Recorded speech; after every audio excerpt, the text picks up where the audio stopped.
Since Call of Duty first appeared as a PC game 20 years ago, it's been called many things, not all of them complimentary. But there's no doubt that gamers around the world love to assume the roles of Soap, Mason, Roach and Ghost in a franchise often called the most valuable game in history. In that time, it's estimated to have made $30 billion, and its publisher Activision says it's generated $3 billion in the past 12 months alone. There are roughly 250 million gamers who play Call of Duty, and of those, 1 million or so say they play nothing else. Some, like John, known as Mr. Dalek JD, make a living from playing the game online. He thinks the game has become a cultural phenomenon, but it hasn't achieved that without courting controversy. I don't think any video game has ever really gone that far.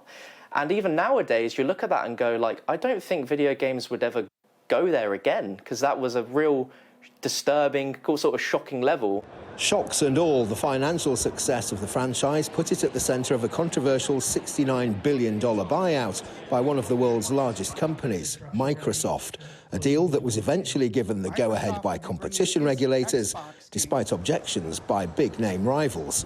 Sony been playing this game about exclusives for a very long time.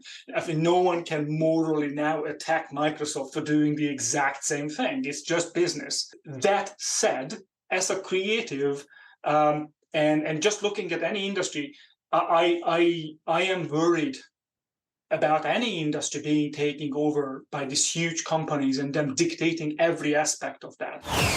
Some would argue that games like this glorify violence and promote war. Others might say it's just a game.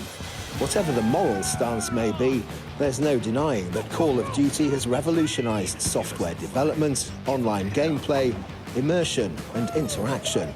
And whilst doing that, it's entertained millions and made its developers and publishers a huge amount of money.